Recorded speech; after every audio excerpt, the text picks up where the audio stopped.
আল্লাহ ভীরু হইতে হবে। বোঝা গেছে?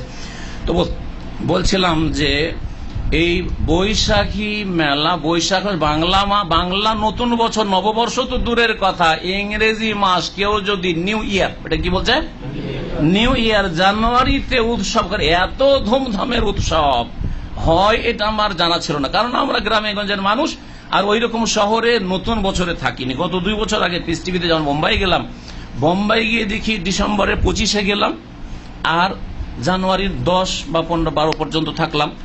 তো এই সময়টা এত ধুমধাম, এত লাইটিং, আর এত পোস্টারিং, আর এত খরচ, সুবহানাল্লাহ।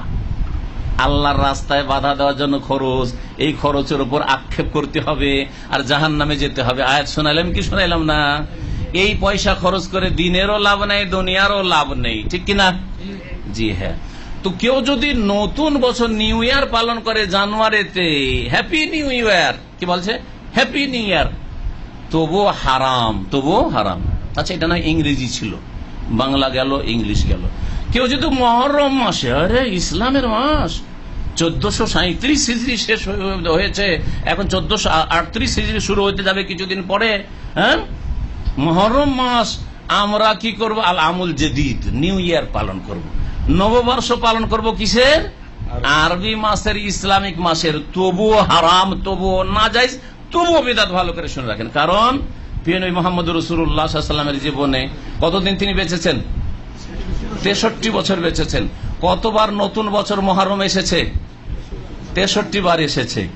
ধরলাম 15 বছর, ওইদিকে নাবালুকি ধরে নেন, তারপর কতদিন বাঁচে? 48, 50-এর কাছাকাছি, হ্যাঁ, বাঁচলো। 50 বার করে মুহররম আসছে কি আসেনি? নবী করিম সাল্লাল্লাহু আলাইহি ওয়াসাল্লাম কি নববর্ষ পালন করেছেন মুহররম মাসের? করেছেন? কখনো করেন। আচ্ছা, ওই ইসলাম আসার আগের যুগটাও ছেড়ে দিলাম। নবী সাল্লাল্লাহু আলাইহি ওয়াসাল্লামের পর ইসলাম এসেছে কখন? কোরআন এসেছে কখন? কত বছর বয়সে? 40 বছর বয়সে। তাহলে 40 বছর বয়স থেকে 63 পর্যন্ত কত বছরের জীবন? ইসলামী জীবন, নবুয়তের জীবন, রিসালাতের জীবন হচ্ছে 23 বছর।